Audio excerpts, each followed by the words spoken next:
Hello there, in this video we are discussing coaching philosophy.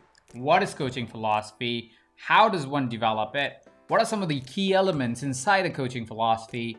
What are some of the examples that you could consider, and how do you go about creating your own? Now, before we get started, if you're training yourself to become a coach, this YouTube is the platform for you to get consistent education week after week of videos that will help you make progress in your career and in your life. So go ahead and hit the red subscribe button.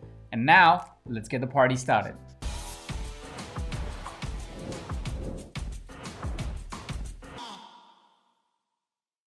First of all, what does it even mean to have a coaching philosophy? Well, coaching philosophy is initially used by football coaches to kind of explain the philosophy of how they go about coaching the different teams that they would be coaching as a football coach. So when somebody hired a football coach, they were hiring the philosophy also of that football coach. They believed that what the coach believes to be true about how to build football teams is true for creating the football team that the person who's hiring this coach envisions. It is similar in context of life coaching, business coaching, health coaching, executive coaching.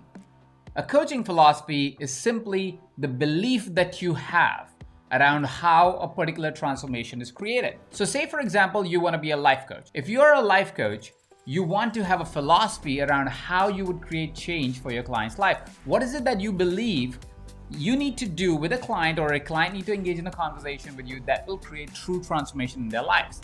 Say, for example, you may believe that if you want to create a holistic change in life, you need to have a holistic approach to creating transformation in each area of the life of the client. Which may mean that your philosophy is not necessarily saying, hey, life is a function of relationships, or life is a function of a particular set of beliefs, but you may say, well, it is a set of many different dimensions that holistically come together and will create an impact in your client's life. Say, for example, if you're a health coach, your philosophy may say, hey, listen, if you want to transform your health, you need to consider looking at nutrition. And if you will transform the nutrition of the person, you will transform their health.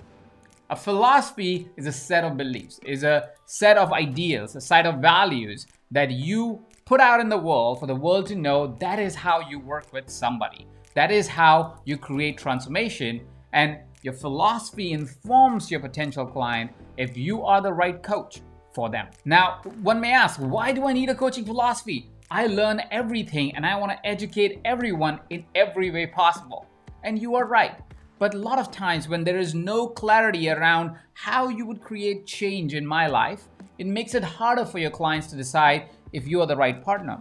It also makes it harder for me as a client to accept everything that you suggest, because we may be at conflict in values, in understanding particular areas of life, or particular areas of work, or particular areas of health. If I don't agree with you as a client, there is a big likelihood that I won't follow through on any conversation that we have had. Whereas if you lead with your philosophy and you share that with the client has full knowledge of what they are signing up for. This gives them a lot more ease to say yes to you. Here's another strong reason to have a coaching philosophy. Life is huge. There are so many elements at any given time that if we were to go ahead and impact each of those elements, it would take us months, years before we can start to see an impact in a client's life. With your coaching philosophy, you bring clarity to your coaching. When you have a clear philosophy, you approach your client with a particular attitude and a particular aptitude. And because of that, you are also predetermining the kind of outcomes that the clients can expect, the area of work that you may focus on, the kind of results that you would focus on. And because of that, there is ease in the work that you do with your clients, making you a better coach because of your coaching philosophy. And of course, like we previously said, your clients find you a lot more acceptable because now they're not only buying into you are a coach, but they're buying into your coaching philosophy, your philosophy of transformation, which is the way you are actually going to transform their lives. Now you may ask, Ajit, that's great, but how do I come up with a coaching philosophy? Well, firstly, it is easier for you to write a coaching philosophy if you have had a lot of experience in the field that you're focusing on. So say, for example, if you're a leadership coach, you have a lot of experience in leadership, you can write the philosophy based on your experiences and your study around that field. More often than not, you may be wanting to switch to a career of coaching and hence may not have a deep-rooted experience set in that particular area. Or you may have some experience, but not enough to create a whole methodology and a whole philosophy around it. This is where you borrow somebody else's coaching philosophy. Say, for example, if you wanted to become a business coach. If you were becoming a business coach, we would highly invite you to consider our Certified Business Coach program. If you are a certified business coach with EverCoach, we give you a philosophy to approach your clients with. This philosophy focuses on a coach-consultant approach, which simply means that you're not only a coach to your clients, but you're also a consultant. There is philosophical foundations that allow you to be able to consistently deliver to your clients. There's a marketing message behind it, so your clients can clearly understand what are some of the expectations they can have working with you, and that leads you to be able to have a philosophy without having to develop one. So this is a way to borrow somebody else's philosophy.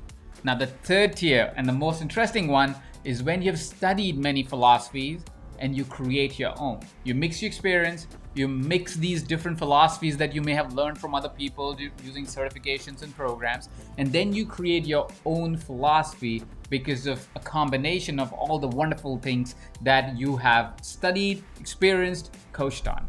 So that would be the ultimate. The ultimate would be you creating your own philosophy from the experience and learnings from many different people, because that will be unique, that will be powerful, that will be backed by many other philosophies that you may have studied. So that would be the most ultimate thing. At the same point of time, if you are new and you don't have the experience to be able to develop your own philosophy, I would highly recommend to look at our different programs that we have available on EverCoach, because that is exactly what we want you to have. We want you to have a philosophy that you can utilize tomorrow if you were in a coaching conversation with a potential client or a pre-existing client.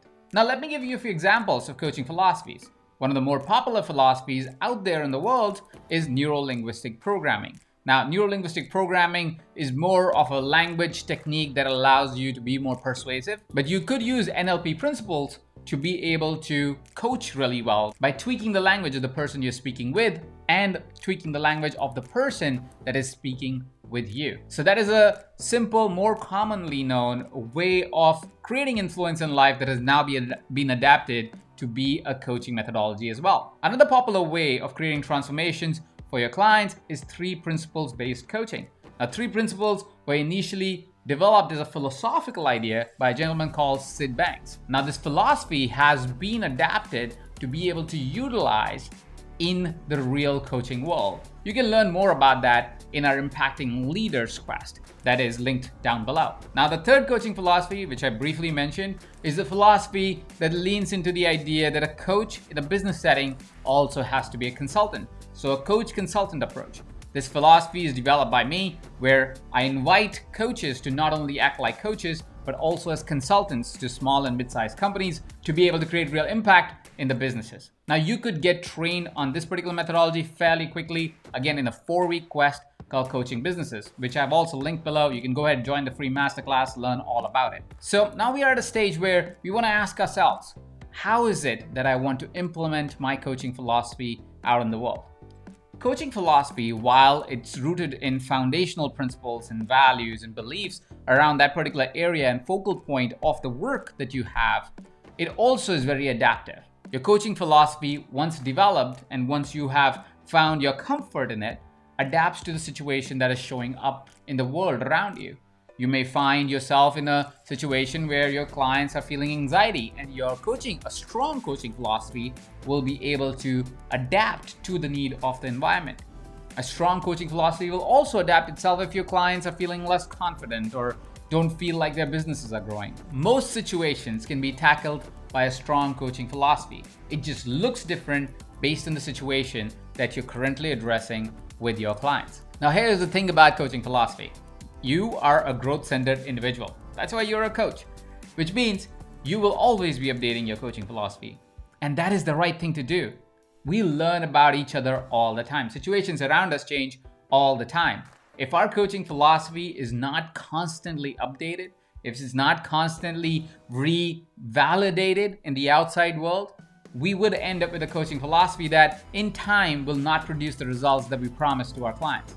Which is why you constantly want to evaluate your coaching philosophy and constantly upgrade your capability of creating an impact with your client. Now, we at EverCoach are determined to help coaches like yourself create true impact in the world, which is why we would love to hear, firstly, what type of coach you are. Secondly, I would love to know what is your coaching philosophy, or a particular coaching philosophy that you know of and you would love for me to break it down for you and explain it to you how to use it in your practice. Go ahead, share that with me in the comment section below, because you know we're gonna create some amazing videos for you to be able to create those outcomes and have those learnings so you can go out and create even more impact in the world. To get notified when we create these videos, hit the red subscribe button, like this video if you appreciate a clearer understanding of what a coaching philosophy is and how to develop it.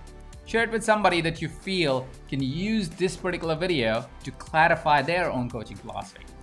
Thank you so much for watching, and I'll see you soon.